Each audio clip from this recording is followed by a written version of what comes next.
এশার নামাজের পরে, কোন নামাজ? এশার নামাজের পরে হযরত আলী ঘরের মধ্যে ঢুকছে। ঘরের মধ্যে ঢুইকা থেকে ঘরটা সুন্দর করে সাজানো আছে। হাসান হোসেনকে সুন্দর করে সাজাই দিয়া ফাতেমা সুন্দরী সাইজা গুইজা বসে আছে। আপনি বলেন তো, একটা পুরুষ মানুষ ঘরের মধ্যে ঢুইকা যদি দেখে ঘরও সুন্দর, সন্তান দুইটাকে সুন্দর করে সাজাই দিয়া, ঘরটাও সুন্দর করে সাজায় গোছায় রাইখা বউটা সুন্দরী হয়ে বসে আছে, তাহলে পুরুষ মানুষের মন কেমন হবে? হযরত আলী বললেন, আলহামদুলিল্লাহ, আল্লাহর শুকরিয়া। যেই মাত্র আদায় করেছেন, সঙ্গে সঙ্গে ফাতেমা দুইটা বাচ্চাকে বুকের মধ্যে নিয়ে দুইজনের কানে কানে বলতেছে, বাবু তোমরা দুই ভাই একটু অন্য ঘরে যাও, তোমরা দুই ভাই একটু অন্য ঘরে যাও, তোমার বাবার সঙ্গে আমার গোপন কিছু গল্প আছে। দুই ভাইকে বুকের মধ্যে নিয়ে মা যখন বলতেছে তোমরা দুই ভাই একটু অন্য ঘরে যাও, তোমার বাবার সঙ্গে আমার গোপন কিছু গল্প আছে, হাসান হোসেন মুচকি মুচকি হেসে তখন ঘর থেকে বের হয়ে যায়। আপনারা বলেন তো, মা যখন বলল তোমার বাবার সঙ্গে আমার গোপন কিছু গল্প আছে, এরা দুই ভাই হাসতে হাসতে বের হয়ে গেল। কারণ কি? কারণ এরা দুই ভাই বোঝার বয়স হয়ে গেছে যে আমাদেরকে বের করে দিয়ে যখন বাবার সঙ্গে মা গোপন কিছু গল্প করবে, তার মানে কিছু একটা হবে। এই জন্য আল্লাহ রাসূল বলেছেন, তোমাদের সন্তান বোঝার মতন যখন বয়স হবে, তখন সন্তান ঘরে থাকা অবস্থায় স্বামী স্ত্রী কোনো মহব্বত করা জায়েজ নাই। কথাটা খেয়াল করছেন? খেয়াল করছেন? আপনাদের সন্তানের বোঝার মতন যখন বয়স হবে, তখন সন্তান ঘরে থাকা অবস্থায় স্বামী স্ত্রী মহব্বত করা, কথা কয় না রে বারা। তাহলে এই বোঝার মতন বয়স মানে কখন বুঝতেছেন আপনারা? বোঝার মতন বয়স বোঝেন আপনারা যতদিন সন্তান মায়ের স্তনে দুগ্ধ পান করবে, ততক্ষণ সন্তান খালি দেখবার পারবি কিন্তু বুঝবার পারবি না। আমার কথা দেখ, এটা কিন্তু সায়েন্স। যখনই দুধ খাওয়া বাদ দিবে, তখন সন্তান কিন্তু বুঝবার পারবি, অন্তত 10-15 মিনিট কিন্তু ওর ধারণ ক্ষমতা থাকবি। হাসান হোসেন দুই ভাই যখন অন্য ঘরে যায়, এমন সময় ফাতেমা আস্তে করে ঘরের দরজা বন্ধ করে দেয়। যেই মাত্র দরজা বন্ধ করেছে, হযরত আলী মাথার টুপি খুলছে। আপনারা বলেন তো, সন্তান দুইটাকে বের করে দিয়া বউ যখন দরজা বন্ধ করে দেয়, তখন আপনি বলেন তো টুপির সুন্নত চালু থাকবে? টুপি কি সবসময়? এই টুপি কি সবসময়? যত বড়ই হুজুর হন না কেন, সবসময় টুপির সুন্নত পালন করা যাবে না। আল্লাহ কোরআনে বলেছেন, হুন্না লিবাসুল লাকুম ওয়া আনতুম লিবাসুল লাহুন্না। আল্লাহু আকবার। এটা আমার কথা না, কথা কোরআন শরীফের। হ্যাঁ, আল্লাহ নবী বসে আছেন, নবী বসে আছেন। ইতিমধ্যে মা আয়েশা ঘরের মধ্যে ঢুকছে। নবীর মা স্ত্রী, আমাদের মা উম্মাহাতুল মুমিনিন মা আয়েশা ঘরের মধ্যে ঢুকছে। সঙ্গে সঙ্গে নবী আমার দাঁড়ায় গেছে। নবী দাঁড়ায় গিয়ে আস্তে করে জানলা দরজা বন্ধ করে দিছে। মা আয়েশা থরথর করে কাঁপতেছে। আল্লাহ রাসূল বলে, আয়েশা কাঁপো কেন? বলে, হুজুর আপনার জুতার পরশে আল্লাহর আরশ ধন্য হয়ে গেছে। সেই নবীর ঘরে আমি ঢুকছি, যদি কোনো বেয়াদবি হয়। আল্লাহ রাসূল বলে, আয়েশা, একজন নবীর জুতার পরশে আল্লাহর আরশ ধন্য হয়েছে, একজন নবীর। আয়েশা বলে, হুজুর আপনি তো সেই নবী। আল্লাহ রাসূল বলে, আয়েশা আমি সেই নবী ছিলাম যতক্ষণ দরজা খোলা ছিল। যেই দরজা জানলা বন্ধ হচ্ছে, তখন আমি কিসের নবী রে? আয়েশা কয়, হুজুর তাহলে আপনি কিসের নবী? মানে নবী বলতেছে, পাগলি, যতক্ষণ দরজা খোলা ছিল ততক্ষণ আমি নবী ছিলাম, দরজা জানলা বন্ধ হচ্ছে, আমি এখন নবী আছি। আমি হলাম স্বামী, তুমি আমার বিবি। আসো। মা আয়েশা দৌড়ে এসে নবীর বুকের মধ্যে মাথা ঢুকে গায়, আল্লাহ, আমার নবী শুধু বিশ্ব নবী নয়, আমার নবী হলেন পৃথিবীর 1 নম্বর স্বামী। জোরে কোন সুবহানাল্লাহ। আমার নবী খালি বিশ্ব নবী নয়, স্বামী হিসাবে কয় নম্বর? আস্তে করে নবী মা আয়েশাকে বুকের মধ্যে নিয়ে পিঠে একটা চাপ দিছে। নবী রে, যেই পিঠে চাপ দিছে, আল্লাহ জিবরাইলকে বলতে, এই জিবরাইল, যা যা যা, কোরআনে আয়াত না, নবীর কাছে যা। জিবরাইল বলতেছে, আল্লাহ কি হয়েছে? বলে, নবী ঘরের মধ্যে যে আমল করতেছে, এই আমলে আমি আল্লাহর আরশ পর্যন্ত খুশি হয়ে গেছে। জোরে কোন সুবহানাল্লাহ। আপনারা বলেন তো, নবী ঘরের মধ্যে কি নামাজ পড়তেছে, কোরআন শরীফ পড়তেছে? তাহলে আল্লাহর আরশ খুশি হবে কি জন্যে? বউকে বুকের মধ্যে স্বামী চাপা ধরলে আল্লাহর আরশ খুশি হয়। সুবহানাল্লাহ কন্যাকা। বউকে বউকে প্রেমিকাকে লয়। নওগাঁতে এত পার্ক বানাছে, হাই হাই, এত পার্ক। কি হুন্না লিবাসুল্লাকুম আনতুম লিবাসুল্লাহুন্না। যেই মাত্র হাসান হোসেন দুই ভাই ঘর থেকে বাইরে যায়, ফাতেমা দরজা বন্ধ করে দিয়েছে। হযরত আলী মাথার টুপি খুলে রাইখা দুইখানা হাত বাড়ায় দিস। যেই দুইখানা হাত বাড়ায় দেয়, মা ফাতেমা দৌড়ে এসে হযরত আলীর বুকের মধ্যে মাথা ঢুকায় ছোট বাচ্চার মতন কাঁদতেস। আলী বলতে, ফাতেমা তুমি আমার বুকের মধ্যে মাথা ঢুকায় কান্দো কেন? ফাতেমা বলতে, আর কোনোদিন হাসান হোসেনকে সাজাই দিবার পারবো না, আর কোনোদিন সুন্দর করে ঘর সাজাবার পারবো না, আর কোনোদিন সাইদা গুইদা আপনার সামনে দাঁড়াবার পারবো না। আলী বলতে, ফাতেমা কেন পারবা না? ফাতেমা বলে, স্বামী গো, আজকে গভীর রাত্রে ফাতেমার মৃত্যু হবে। যেই মাত্র কইছে আজকে গভীর রাত্রে ফাতেমার মৃত্যু হবে, গাছের গোড়া কাটলে গাছটা যেমন ঠাস করে পড়ে যায়, হযরত আলী তেমনি পড়ে গেলেন ঘরের মাঝে। মা ফাতেমা আস্তে করে চোখের পানি মুছে, দুই হাতে চোখের পানি মুছে মুচকি মুচকি হেসে স্বামীর মাথাটা উরাতের উপরে নিয়ে কপালে একটা চুমা দিয়ে বলতে, স্বামী গো, এমন করে আপনি কাঁদবেন না, কারণ আমি বাবার মুখে শুনেছি গোটা পৃথিবীর ভিতরে আপনি হলেন সবচাইতে সৌভাগ্যবান। জোরে কান না সুবহানাল্লাহ। আমার বাবার মুখে শুনেছি। আপনারা বলেন তো, ফাতেমার বাবার নাম কি? জোরে কান, ফাতেমার বাবার নাম কি? বিশ্ব নবী যে নিজের থেকে একটা কথা বলে নাই, নবী সম্পর্কে আল্লাহ বলেছেন, মা ইয়ান্তিকু আনিল হাওয়া ইন হুয়া ইল্লা ওয়াহয়ুন ইউহা। আল্লাহ নবী সম্পর্কে আল্লাহ বলেছে, আমার নবী যা বলেছেন আমি আল্লাহ যা বলাইছি তাই বলেছে। জোরে কর সুবহানাল্লাহ। ফাতেমা বলতেছে, আমি আমার বাবার মুখে শুনেছি গোটা পৃথিবীর মধ্যে আপনি হলেন দুই দিক দিয়ে সবচাইতে বড় ভাগ্যবান। এক নম্বর হলো আপনি হলেন আসাদুল্লাহিল গালিব, দুই নম্বর হলো আনা মাদিনাতুল ইলমে ওয়া আলিউ বাবুহা। বুঝতে পারেন না আপনারা? ফাতেমা বলতেছে, আমার বাবার মুখে শুনেছি আপনি হলেন পৃথিবীর সবচাইতে বড় জ্ঞানী।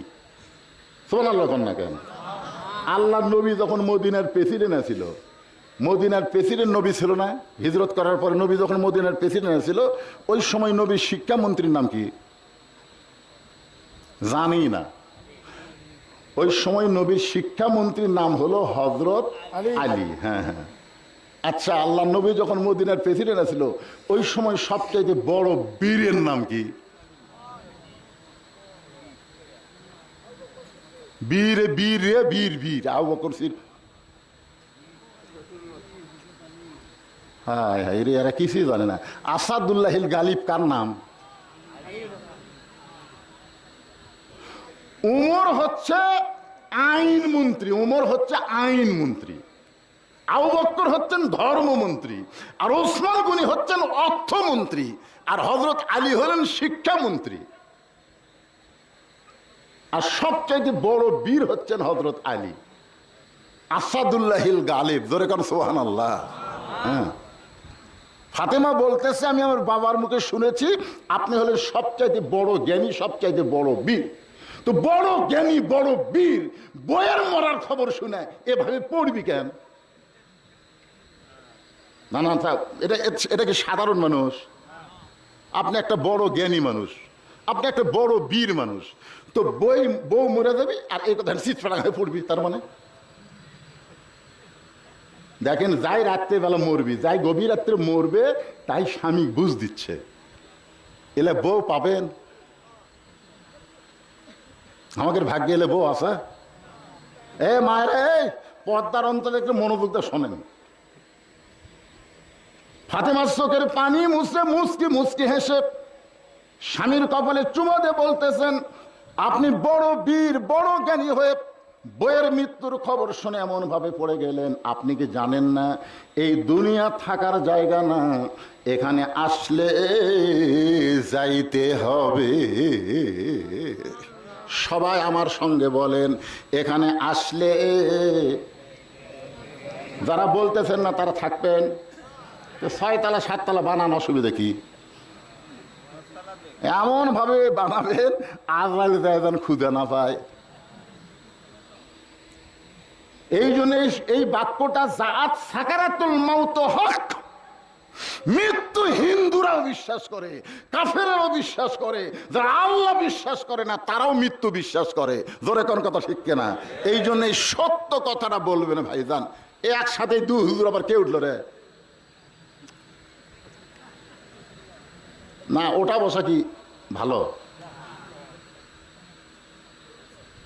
না? এত করে বুঝালেও যদি আপনারা না বোঝেন তো আমি তার বুঝানোর কোনো ক্যাপাসিটি পাচ্ছি না।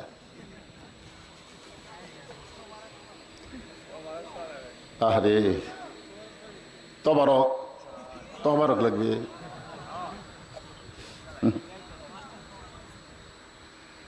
আল্লাহ,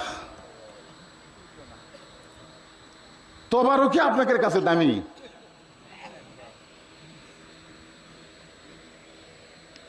না? যেই কথাটা বলতেছি ভাইজান, আসলে কুটি যাওয়া লাগবে, উঠে যাওয়া লাগবে,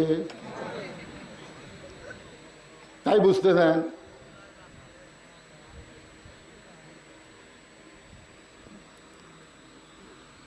এক পলকের নাই ভরসা, উঠতেছেন ওঠেন। এক পলকের নাই ভরসা, মিশে সকল আশা, কখন বুঝি দারুণ ঝড়ে ভাঙবে তোমার বাসা।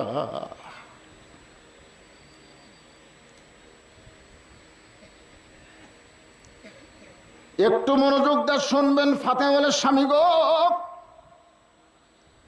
আমি মরে যাওয়ার পর আমার 3টা চাওয়া আপনাকে পুরা করা লাগবে। আমি যখন মরে যাব রাত্রিবেলায়, মরে যাওয়ার পর আমার 3টা চাওয়া পুরা করা লাগবে। আলী কান্দার বলে, ফাতেমা, দুনিয়ার জীবনে গরিব ছিলাম বলে তুমি কিছুই চাইলা না।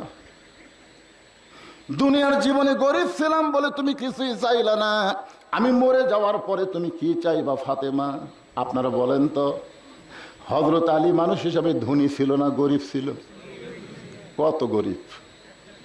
আহা, একদিন গভীর রাত্রে হযরত আলী চেতন পায় দেখে ডান সাইডে হাসান হোসেন ঘুম পাড়তেছে, কিন্তু বাম সাইডে ফাতেমা নাই। রাত্রে ঘুমানোর সময় যদি আপনার এক ঘরে বাচ্চাদের নিয়ে থাকেন, তাহলে বাচ্চাগুলোকে আপনার ডান সাইডে রাখবেন আর বউকে রাখবেন বাম সাইডে।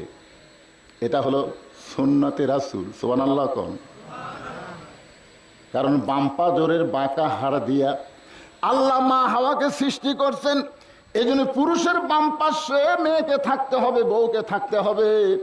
ডান পাশে হাসান হোসেন ঘুম পাড়তেছে, ছোট্ট 2 বাচ্চা, কিন্তু বাম পাশে তাকায় দেখে ফাতেমা নাই।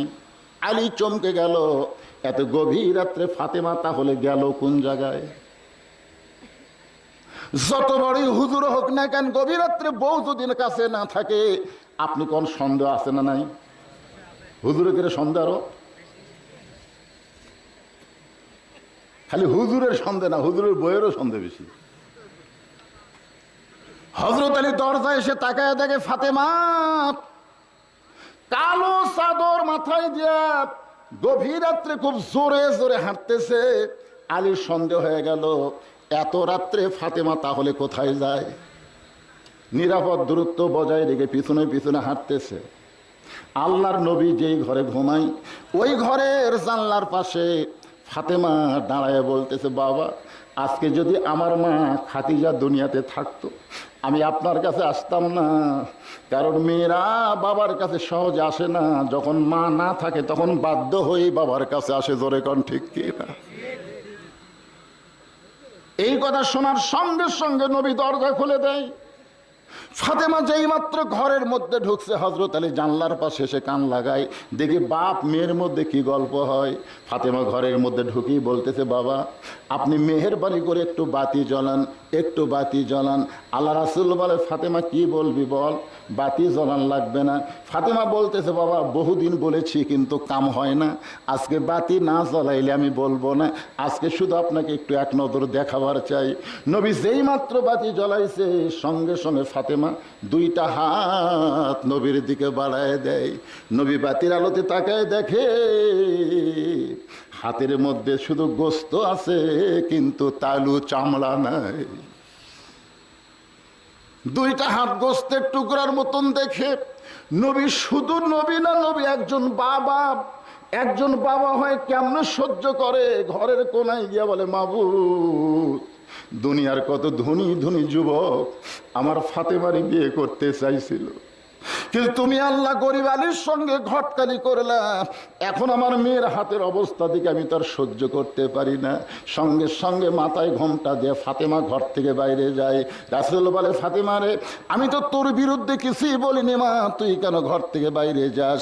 ফাতেমা বলতেছে, বাবা আমি একটু সাহায্য পাওয়ার আশায় আপনার কাছে আইছিলাম, কিন্তু আপনি আমার স্বামীর বিরুদ্ধে আল্লাহর কাছে বলতেছেন। ও বাবা, আপনি বলেছেন আল্লাহর পরে কাউকে যদি সেজদা দেওয়ার হুকুম থাকতো তাহলে স্বামীর পায়ে সেজদা করো। সেদিন থেকে আমার স্বামী যতই গরিব হোক না কেন বাবা, আল্লাহর পরে আমার স্বামীকে সবচাইতে বেশি ভালোবাসি। হযরত আলী এক দৌড়ে এসে হাসান হোসেনের পাশে ঘুমায়া যায়, আসলে ঘুমের ভান করে।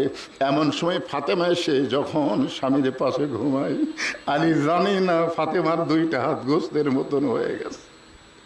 যাতা ঘুরাইতে ঘুরাইতে হাত দুইটা গোস্তের মতো কোনোদিন স্বামীকে দেখায় নাই, বাবাকে দেখাবার গিয়েছিল। আলী বুকের মধ্যে নিয়ে বলে, ফাতেমা রে, দুনিয়ার জীবনে কোনোদিন কোনো কিছুই চাইলাম না, আজকে মৃত্যু রাত্রে তুমি কি চাইবা ফাতেমা? ফাতেমা বলে, স্বামী গো, আমি মরে যাওয়ার পর আমার তিনটা চাওয়া আপনি পুরা করবেন। এক নম্বর চাওয়া হলো রাতের অন্ধকারে আমাকে দাফন করবেন, আমি রাতের অন্ধকারে মৃত্যুবরণ করব, দিনের বেলায় আমার কবর দিবেন, আমার পর্দার খেলাফ হয়ে যাবে, এদিন রাতের বেলায় আমাকে দাফন করবেন। আমার দুই নম্বর চাওয়া হলো আমার কোনো জানাজার ব্যবস্থা করবেন না। ওগো স্বামী, আমার কোনো জানাজার ব্যবস্থা করবেন না। জানাজা করবেন ঠিক আছে, কিন্তু জানাজার কোনো ব্যবস্থা করবেন না। আমার তিন নম্বর চাওয়া হলো আমার লাশটা কিন্তু খাটনিতে তুলবেন না, কারণ ফাতেমার খাটনি কান্দে নেওয়ার চারজন পুরুষ বর্তমানে দুনিয়াতে নাই। আমার বাবা যদি দুনিয়াতে থাকতো, মরা মেয়ের লাশের খাটনি কান্দে নিবার পারতো, কিন্তু আমার বাবা 6 মাস আগে দুনিয়া থেকে বিদায় হয়ে গেছে। আমার হাসান হোসেন এত ছোট, এরা মায়ের লাশের খাটনি কান্দে নিবার পারবে না। ওগো স্বামী, আমার দেহের ওজন খুব বেশি হবে না, আপনি শুধু কান্দে করে নিয়ে ওই জান্নাতুল বাকির পূর্ব কোণায় সবুজ রঙের একটা বাতি জ্বলবে, ওই বাতি বরাবর আমাকে দাফন করবে। আপনি যদি কবর খুঁড়তে কষ্ট হয়, আপনার একান্ত বন্ধু কেউ যদি থাকে দুনিয়ায়, তার একটু বলে দিবেন গোপনে ফাতেমার কবরটা যেন খনন করে দেয়। সবাই ঘুমায় আছে গভীর রাত্রে। আবু যর গিফারি জানলার কাছে, হযরত আলী ছোট বাচ্চার মতন কান্দে। আবু যর গিফারি বলে, আলী ভাই, জীবনে কোনো যুদ্ধে তোমাকে পরাজিত হতে দেখি নাই, আজকে গভীর রাত্রে আমার জানলার কাছে কেন কাঁদতেছ? আলী বলতেছে, আবু যর, একজন পর্দানিশী রাত্রে মৃত্যুবরণ করবে, এই রাতের বেলায় তাকে দাফন করা লাগবে, যা যা একটা কবর কর। আবু যর গিফারি বলে, আলী রে, কে পর্দানিশী মারা যাবে, তার নাম কি তোমার মুখস্থ নাই? বলে, আমার হাসান হোসাইন আজকে গভীর রাত্রে আবার মা হারাবে। গভীর রাত্রে আবু যর গিফারি কোদাল নিয়ে ওই জান্নাতুল বাকির পূর্ব কোনায় সবুজ রঙের বাতি, যেই বাতির কোনো তার নাই, যেই বাতির কোনো সুইচ নাই, বিনা তারে বিনা সুইচে আমার আল্লাহ তাআলা অটোমেটিক জ্বলায়া দিছে। আবু যর গিফারি লক্ষ্য করে দেখে গোলাকার হয়ে আলো পড়ে নাই, কবরের মতন চারকোনা হয়ে আলোক পড়েছে। ওই আলোকের মধ্যেই কোদাল দিয়ে কবর খুঁড়তে খুঁড়তে হঠাৎ আবেগে বলতেছে, কবর রে তুই কি বলতে পারিস কবর? দিনের বেলা কবর না খুলে রাতের বেলা কেন খুঁড়তেছিস? কবর রে, আজকে তোর মধ্যে এমন একজন মহিয়সী নারীকে দাফন করা হবে যারা বাবা হলো আল্লাহর নবী। খবরদার কবর বেয়াদবি করিস না। আবার কোদাল দা কবর খুঁড়তে খুঁড়তে আবেগে বলে, কবর তুই কি বলতে পারিস তোর মধ্যে কাকে দাফন করা হবে? এমন একজন মাকে দাফন করব যার 2টা সন্তান জান্নাতি যুবকের সর্দার হবে। খবরদার কবর বেয়াদবি করিস না। আবার কোদাল দা কবর খুঁড়তে খুঁড়তে হঠাৎ আবেগে বলতে যে, কবর আজকে তোর মধ্যে এমন একজন স্ত্রীকে দাফন করা হবে যার স্বামী হলো আসাদুল্লাহিল গালিব হযরত আলী।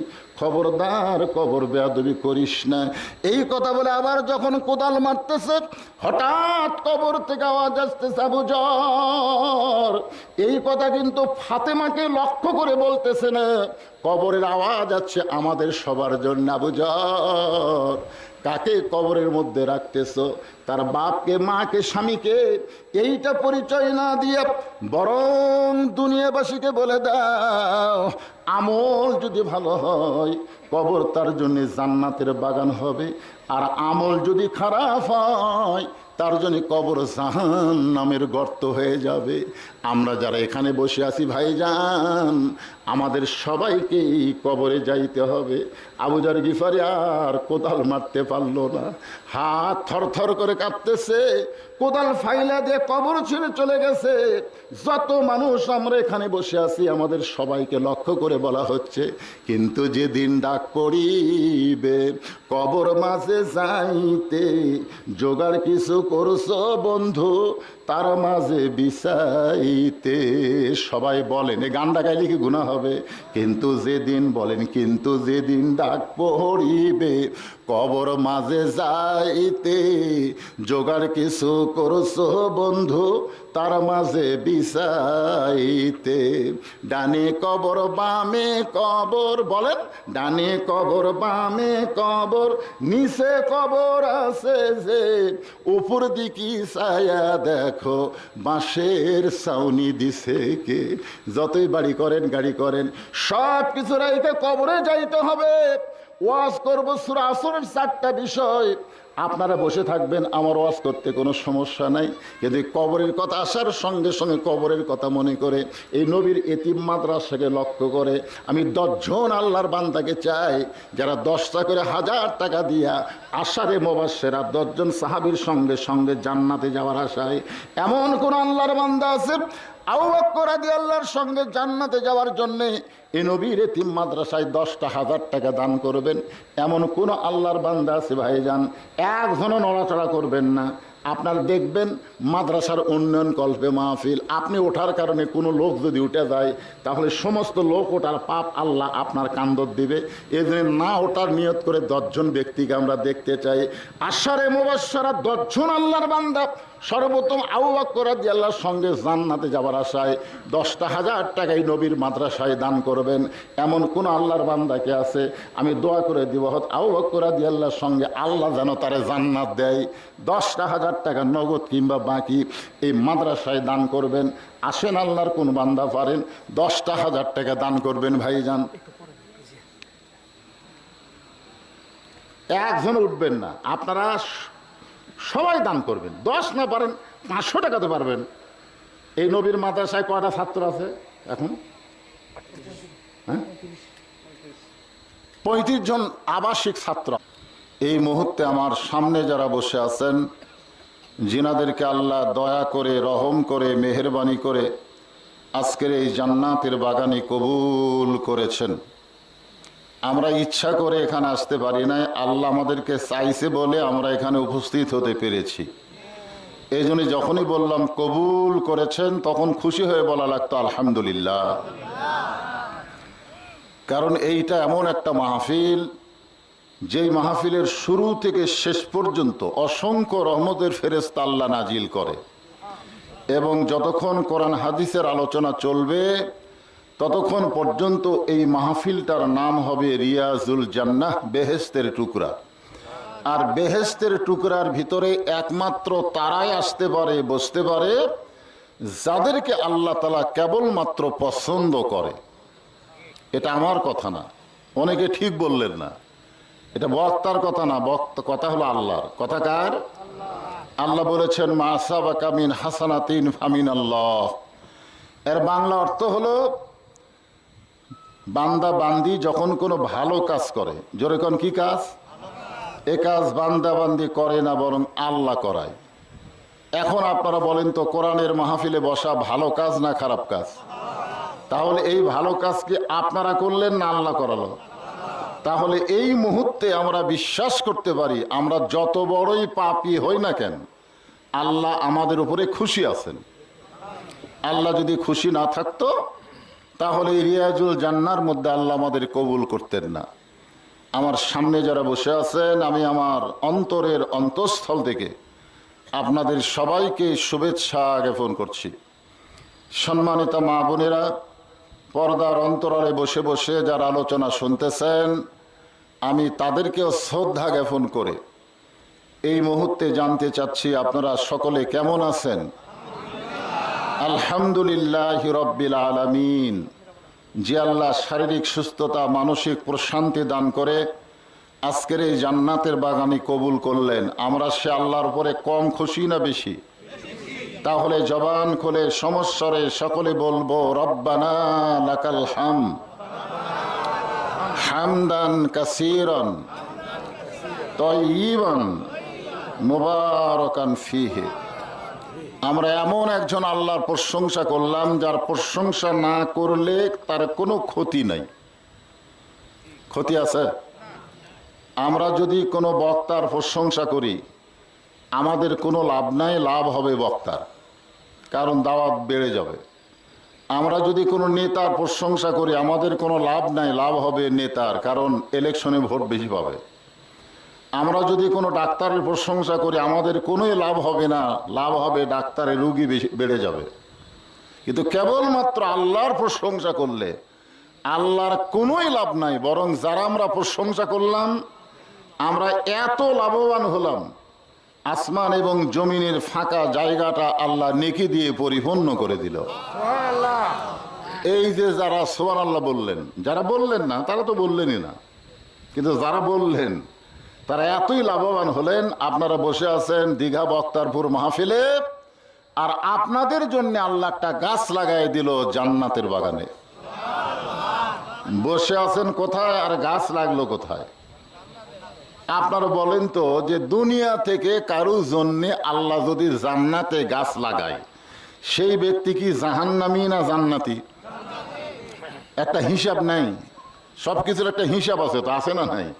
আপনি বসে আছেন দুনিয়ায়, আর আপনার নামে গাছ লাগলো আল্লাহ জান্নাতের বাগানে।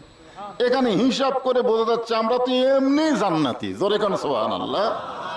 আল্লাহ রাসূল বলেছেন তিনটা তসবিহ বিশ্বাসে মিলাই বস্তু, তর্কে বহুদূর। একটা কথা আছে না নাই? তর্ক করলে কিন্তু হবে না, বিশ্বাসে মিলাই বস্তু। এখন চিন্তা করেন, আল্লাহ রাসূল বলেছেন তিনটা তসবিহ। কয়টা? যার জবান দিয়ে রহ রহ উচ্চারণ হয়, মানে জবান থেকে বের হতে কোনো বাধা সৃষ্টি হয় না, এমনি বের হয়ে যায়। আল্লাহ রাসূল বলেছেন সে যত বড়ই পাপী হোক, মৃত্যুর সময় তার মৃত্যুটা ঈমানের সাথে হবে, সে যত বড়ই পাপী হোক। এখন তিনটা তসবিহটা কি? এক নম্বর তসবিহ হলো সুবহানাল্লাহ, আলহামদুলিল্লাহ, 3 নম্বর হচ্ছে আল্লাহু আকবার। এই তিনটা তসবিহর মধ্যে দুইটা আবার সবার জবান দিয়ে বের হবে, কিন্তু একটা আবার সবার জবান দিয়ে বের হবে না। কারণ যাদের ভিতরে শয়তানি থাকে, তাদের জবান দিয়ে আল্লাহু আকবার উচ্চারণ হয় না।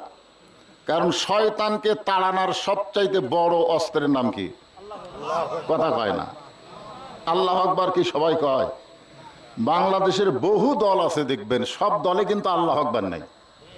বহু দলের মিছিল আপনারা শুনবেন, কিন্তু আল্লাহু আকবার মিছিল দেবে না।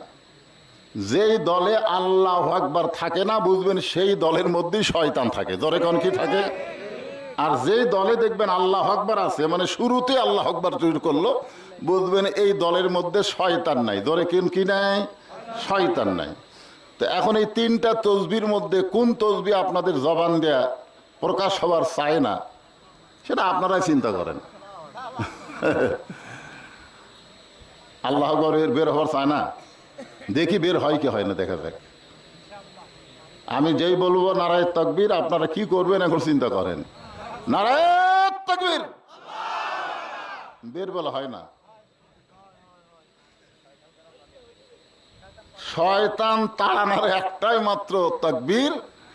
আল্লাহ রাসূল কে আল্লাহ কোরআনে বলেছেন অরাব্বাকা ফাকাব্বির, আল্লাহ নবীকে তাকবীর দেওয়ার হুকুম করেছে, আর নবীর উম্মত হয়ে তাকবীর দিবেন না। এই জন্যে অনেকেই সুবহানাল্লাহ বললেন না। যখন বললাম যে আলহামদুলিল্লাহ উচ্চারণ করার সঙ্গে সঙ্গে আসমান এবং জমিনের ফাঁকা জায়গাটা আল্লাহ নেকি দিয়ে পরিপূর্ণ করে দেয়, এইবার বের হয়েছে। তারপরেও যদি কারো জবান দিয়ে বের না হয়, মুখটা বন্ধ করেই থাকলেন, থাকেন, অসুবিধা কি? আমরা আল্লাহর প্রশংসার সঙ্গে সঙ্গে আমরা নবীর প্রতি দরুদ শরীফ কম পড়বো না বেশি পড়বো? হ্যাঁ, আমরা অনেকেই নবীর প্রতি দরুদ পড়তে চাই না। এই যে আল্লাহুম্মা সাল্লি আলা যখন বক্তা পড়ে তখন সবাই পড়ে, কিন্তু আমি যখন দরুদ ইব্রাহিম পড়লাম তখন শুধু আমি একলাই পড়লাম, আপনারা পড়লেন না। দেখলাম তো, মনে মনে পড়বেন কেন? যখন আল্লাহুম্মা সাল্লি আলা টাইনে দরুদ দেয় তখন তার মনে পড়ে না, তখন ঝাঁকি দিয়ে পড়েন। হ্যাঁ, দরুদ ইব্রাহিম এটা পড়ার ব্যাপারে আল্লাহ কি বলতেছেন? সল্লু ইয়া আইয়ুহাল্লাযীনা আমানু সল্লু, যারা আমাকে বিশ্বাস স্থাপন করেছো তারা সবাই নবীর প্রতি দরুদ পড়ো। আর দরুদের মধ্যে সবচাইতে দামি দরুদ হলো আমরা যেই দরুদ নামাজের মধ্যে পড়ি। কি না, ইব্রাহিম না, এই দরুদের নাম যে দরুদ ইব্রাহিম, এটা কোরআন হাদিসের কোনো জায়গাতে নেই। কোরআন হাদিসের কোনো জায়গাতে নাই যে এটা দরুদ ইব্রাহিম। এটা তো দরুদ ইব্রাহিম বললে আমাদের নবীর শান খাটো হয়ে যায়। আপনার বলেন তো, এই দরুদের প্রথম কি ইব্রাহিম আলাইহিস সালামের নাম আছে না আমাদের নবীর নাম আছে? দরুদ পড়া শুরু করেন আল্লাহুম্মা সাল্লি আলা মুহাম্মদ, তাহলে কোন নবীর নাম আগে আছে? তাহলে দরুদ মুহাম্মদ না কই ইব্রাহিম কোন কেন?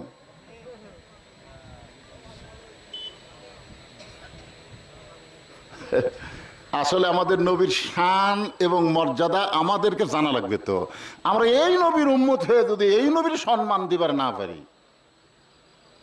এক বক্তা ওয়াজ করছে, নবী আল্লাহর সঙ্গে লাইলাতুল মিরাজে দেখা করবার যায় আল্লাহ তাআলা নবীকে 50 ওয়াক্ত নামাজ দিছে। কয় ওয়াক্ত? 50 ওয়াক্ত নামাজ দিছে। নবী 50 ওয়াক্ত নামাজ নিয়ে আসার সময় মুসা নবীর সাথে দেখা। মুসা নবী বলতেছে আল্লাহ কয় ওয়াক্ত দিল? কয় 50 ওয়াক্ত। কয় আপনার উম্মতেরা তো পারবে না, কমে নিয়ে আসেন। তো নবী আবার গেল আল্লাহর কাছে, আল্লাহ 5 ওয়াক্ত কমে দিল। মুসা নবী বলতেছে না না পারবে না, আপনি আবার কমায় নিয়ে আসেন। নবী আবার আল্লাহর কাছে গেল। এভাবে নবী 9 বার আল্লাহর কাছে গেল। কয়বার? শেষে কয় ওয়াক্ত? 5 ওয়াক্ত নিয়ে চলে আসলো। এ ওয়াজ বক্তা করছে, শ্রোতারা যাওয়ার সময় বলতেছে যদি মুসা নবীর সাথে দেখা না হতো। আচ্ছা, এই কথা যদি শ্রোতারা যায় আর গল্প করে, যদি মুসা নবীর সাথে দেখা না হতো তাহলে আমাদের কি হতো? তাহলে আমাদের নবীর সম্মান বাড়লো না কমলো? বাড়লো।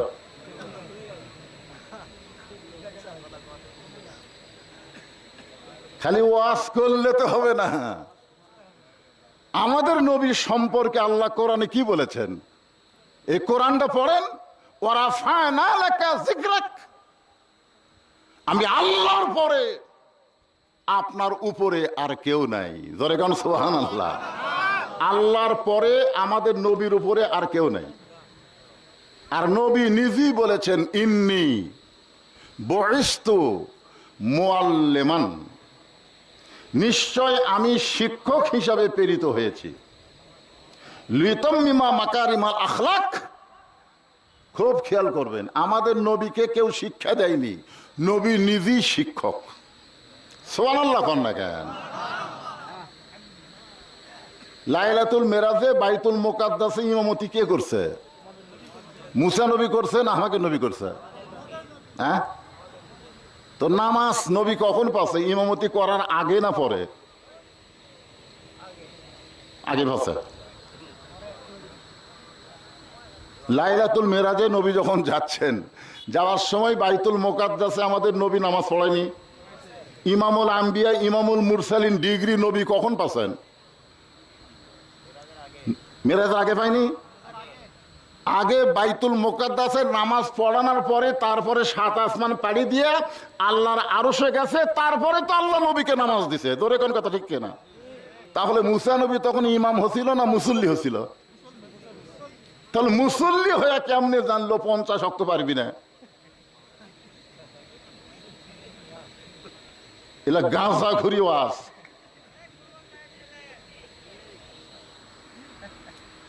আমাদের নবীর শান, নবীর মর্যাদা, নবীর উম্মত হিসাবে দিতে পারা না পারলে হবে? দরুদে ইব্রাহিম হবে না, যদি বলেন দরুদে মোহাম্মদ হবে, না হয় বলবেন নামাজের দরুদ। আমার কথা কি বুঝতে পারলেন? হ্যাঁ, এটা বোঝা লাগবে। এটা খ্রিস্টানদের, ইহুদিদের একটা কারসাজি। ইহুদি খ্রিস্টান কোন সময় আমাদের নবীকে বড় নবী বিশ্বাস করে না। কথা কন ঠিক কিনা? কথা বলেন। হ্যাঁ, ওরকে কারসাজি। ইহুদিরা মুসা পর্যন্ত মানে, খ্রিস্টানেরা ঈসা পর্যন্ত মানে। এই জন্য বুঝাইছে মুসা আলাইহিস সালাম জ্ঞানী, 5 ওয়াক্ত নামাজ পাত, 50 ওয়াক্ত নিয়ে আসতো। আমাদের নবী উম্মত পারবে না এই ব্যাপারে মুসা নবীর চাইতে আমাদের নবীর দয়া কম না বেশি? তাহলে আল্লাহ যখন নবীকে 50 ওয়াক্ত দিল, তখন আমাদের নবী বুঝবার পারলো না যে আমরা পারবো না? যেই নবী বোরাকের পিঠে চড়েনি, যতক্ষণ পর্যন্ত আল্লাহ আমাদের জন্য একটা করে বোরাক বাজেট না করছে, সুবহানাল্লাহ কোন না কেন? হ্যাঁ, বোরাকের পিঠে চড়াই তো তারপরে বাইতুল মুকাদ্দাস, তারপরে তো আল্লাহর আরশ। সেই বোরাকের পিঠেই নবী চড়েনি। ফেরেশতা জিবরাইল বললেন হুজুর চড়েন। আল্লাহ রাসূল বলে জিবরাইল এই বোরাকে চললে লাভ কি? বলে বোরাকে চড়া মাত্রই বোরাক আপনাকে আল্লাহর আরশে পৌঁছে দিবে। নবী আমার বোরাকের কাছে এসে কান্না শুরু করলেন। ফেরেশতা জিবরাইল বললেন এ রাসূলুল্লাহ, এই বোরাক কি আপনার পছন্দ হয় নাই? আল্লাহ নবী বললেন জিবরাইল, আমার 30,000 বছরের পুলসিরাত আমার গুনাহগার উম্মতেরা কেমনে পাড়ি দিবে? এমন করে একটা বোরাক যদি আল্লাহ আমার গুনাহগার উম্মতকে পুলসিরাতের কিনারায় দিত, বোরাকের পিঠে চড়ে পুলসিরাত পাড়ি দিত।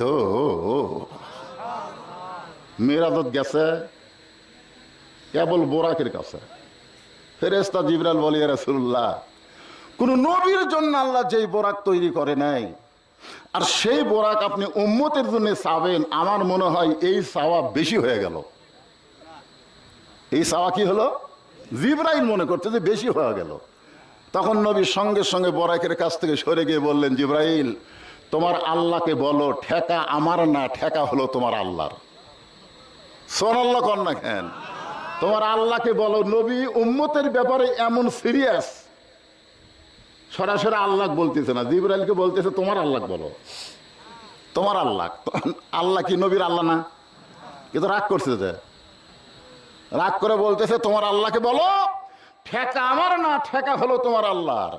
আমি আল্লাহর কাছে যাবার চাইনি, আল্লাহ আমাকে নেওয়ার জন্য বোরাক পাঠাইছে। ঠেকা আমার না, ঠেকা আল্লাহ। যতক্ষণ পর্যন্ত আমার গুনাহগার উম্মতের জন্য এমন করে একটা বোরাকের বাজেট না করবে, ততক্ষণ পর্যন্ত আমি নবী বোরাকের পিঠে চড়বই না। সঙ্গে সঙ্গে আল্লাহ ডাকদা বলে জিবরাইল, আমি আমার নবীকে যেমন ভালোবাসি, আমার নবী তার উম্মতকে তার চাইতে বেশি ভালোবাসে। জোরে কান সুবহানাল্লাহ। এই ভালোবাসার কারণে নবীকে বলে দাও তার উম্মতের জন্য এমন করে একটা বোরাকের বাজেট করে দিয়ে দিলাম। তাহলে যেই নবী মেরাজে যাওয়ার আগে উম্মতের পুলসিরাত পাড়ি দেওয়ার কথা মনে করলো, আর সেই নবীকে আল্লাহ 50 ওয়াক্ত নামাজ দিল, নবী কিছুই করলো না। কি আজ থেকে দরুদ ইব্রাহিম বাদ দেবেন? হ্যাঁ, হয় মোহাম্মদ কবেন না হয় নামাজের দরুদ কবেন, অসুবিধা আছে? হ্যাঁ, ভাক্কা আগে আমাকে নবীর নাম লিখছি, আল্লাহুম্মা সাল্লি আলা মুহাম্মদ, সেটা বাদ দিয়ে দরুদ ইব্রাহিম।